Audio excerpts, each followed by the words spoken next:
அஸ்ஸலாமு அலைக்கும் வரஹ்மத்துல்லாஹி வபரகாத்துஹு. எல்லாரும் எப்படி இருக்கீங்க? அல்ஹம்துலில்லாஹ், நான் ரொம்ப நல்லா இருக்கேன். இன்றைக்கி பார்த்தீங்கன்னா சண்டே, கொஞ்சம் லேட்டாக தான் எழுந்திரிச்சேன். சண்டேயோட குட்டியோட விலாக் தான் இது. பிடிச்சா பாருங்கள். காலையில் எழுந்திரிச்சோன்னே எப்பயும் போல் நம்ம ஸ்ட்ரெஸ் பஸ்டர் டீ இருக்கும்ல, அது நல்லா ஸ்ட்ராங்காக போட்டு குடிச்சாச்சு. அதுக்கெல்லாம் நம்ம குட்டி வாண்டி எழுந்திரிச்சிட்டாங்க.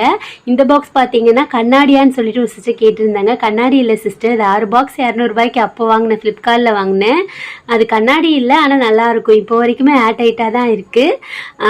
உள்ளக்க எறும்பு அந்த மாதிரி போகிற மாதிரிலாம் இல்லை. இப்போ எவ்வளோ ப்ரைஸ் இருக்குதுன்னு தெரியல. அப்படியே ப்ரௌனி ஆர்டர் ஒன்று வந்துருந்துச்சா, நிறைய சாக்லேட் போட்டு செஞ்சு கேட்டிருந்தாங்க. அதை ரெடி பண்ணி அப்படியே ஓடிஜியில் வச்சுட்டு மதியானம் சமைக்கிறதுக்காக சிக்கன் எடுத்து வச்சுருந்தேன். இன்றைக்கி நம்ம வீட்டில் பார்த்தீங்கன்னா சிம்பிளாக வந்துட்டு பிரியாணி செஞ்சிடலான்னு சொல்லிட்டு தான். அதுக்குள்ளே ப்ரௌனியும் ரெடி ஆயிடுச்சு. நல்லா ஆறினதுக்கப்புறமா கட் பண்ணி பார்த்தா பார்க்க நமக்கே பார்த்தீங்கன்னா டெம்ட் ஆயிடுச்சு. எப்பயுமே பார்த்தீங்கன்னா நம்ம வீட்டில் கிட்ஸ் இருக்கிறதுனால நான் கொஞ்சம் எக்ஸ்ட்ரா தான் செய்வேன். நம்மளும் டேஸ்ட் பண்ணி பார்த்துக்கிறலாம்ல, அதனால தான். டேஸ்ட்டு சூப்பராகவே வந்துருந்துச்சு.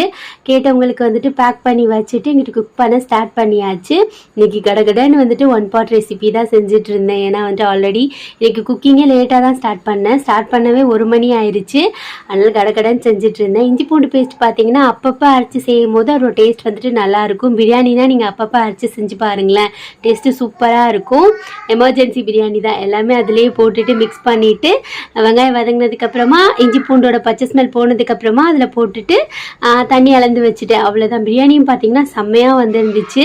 நம்ம எப்போயுமே பார்த்து பார்த்து குக் பண்ணுறதை விட அவசரத்தில் குக் பண்ணும்போது இன்னமுமே சூப்பராக வரும்ல, அந்த மாதிரி தான்.